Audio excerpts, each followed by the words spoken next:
Et bonjour tout le monde pour cette nouvelle vidéo. Aujourd'hui, on va étudier le proverbe 16. On va parler un petit peu du proverbe 16, verset 3. Recommande à l'Éternel tes œuvres et tes projets se réaliseront. Donc ça, c'est quelque chose de magnifique. Généralement, dans la vie, on a énormément de projets, d'idées, de solutions, de résolutions à mettre en place.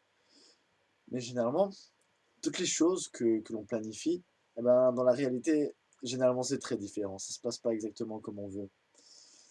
Mais voilà, il arrive de temps en temps que quand on prévoit des choses et que ça fait vraiment quelque chose, ça marche très mal, et qu'on enchaîne les événements qui vont vraiment très mal, il se peut qu'à un moment on décide de faire, voilà, de pas recommander nos œuvres, mais directement de faire ce qu'on a envie de faire comme nous, on a envie de le faire. Et généralement, à ce moment-là, on sent plus vraiment la bénédiction et on sent plus l'accompagnement de Dieu, vu qu'on l'a écarté de nos différents projets. Et une fois qu'on a choisi la voie de la désobéissance et qu'on a plus décidé de voir Dieu, c'est à ce moment-là qu'on a des situations encore plus dures, des, on voit des obstacles insurmontables, des ennemis qui sont pas là, et généralement on vit dans la crainte et l'énervement. Mais il existe un deuxième cas, il existe une situation justement lorsque on recommande nos œuvres à l'Éternel et justement il les approuve. Et vraiment qu'on sent ce peps et ce pouvoir derrière nous qui nous pousse pour réaliser justement nos différents projets. Et donc, quand Dieu ouvre une porte, quand le Seigneur justement ouvre une porte et une direction, eh ben on peut y aller à fond et généralement il y a tout qui va se faire, qui va vraiment bien se mettre en place. Regarde, il y a un verset aussi qui dit justement, quand l'Éternel approuve les voies d'un homme, il dispose favorablement à son égard, même ses ennemis. Donc ça c'est dans Proverbe 16, verset 7. Donc 5 proverbes plus loin. Et donc voilà, il dispose favorablement même ses ennemis. Alors ça, c'est quelque chose de fantastique parce que c'est aussi une chose qui m'est arrivée lorsque je travaillais, lorsque je travaillais en montagne. Il y avait un chef responsable, donc je travaillais en tant que boucher. Donc il y avait un chef responsable qui était très méchant et très sévère avec tout le monde. Et il savait que justement je parlais aussi un peu de ma voix. Et donc une fois un jour, lorsque j'étais à table, je discutais avec deux, trois personnes. Donc on parlait de sport à ce moment-là. Il vient vers moi et il me fait une auréole. Très bien, je me rends pas compte tout de suite, mais quand je me retourne, je vois.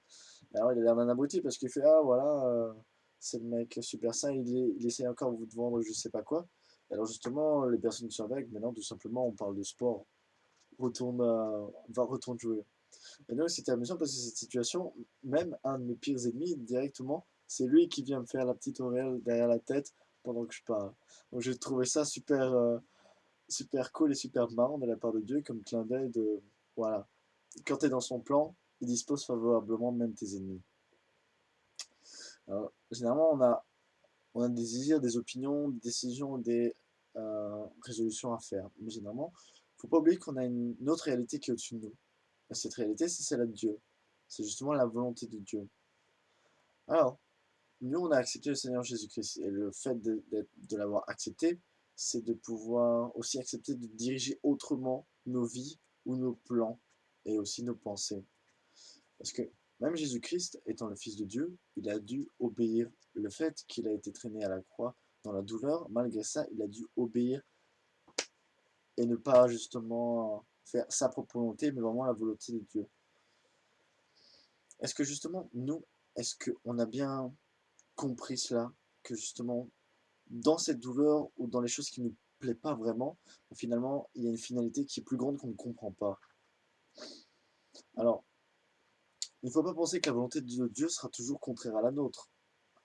Mais justement, le croyant animé par la crainte de l'Éternel, il va pouvoir, avec foi, exposer ses projets au Seigneur et vraiment tout lui donner. Et il est prêt à ce que Dieu dirige pour faire de façon différente ou d'abandonner directement ses projets. Dans cette relation, c'est pas une affaire de fer, mais vraiment d'esprit, et l'esprit du Fils. Et on ne doit pas justement avoir de crainte par rapport aux hommes ni au blâme, c'est justement Dieu a approuvé nos voies. Qui nous résisterait? Et donc, malgré toutes les situations qu'on peut rencontrer, une fois qu'on a Dieu justement dans notre camp, qui pourrait nous résister? On peut vraiment aller de l'avant en confiance. Et pour ça, je vous encourage vraiment à pouvoir marcher dans l'obéissance de la foi. Vraiment toujours avoir à cet esprit que malgré tout ce qu'on a comme plan, de pouvoir lui exposer tout ça. En même temps, voilà, aller avec une confiance, et c'est justement le Seigneur approuve vos voies, donc généralement c'est que tout va bien, fonctionne bien, et que vous ne cherchez pas forcément que votre volonté, mais justement la volonté du Père. À ce moment-là, allez-y à fond, et vous verrez généralement tout le plan de Dieu se réaliser. N'oubliez pas, exposez vos projets et allez-y à fond.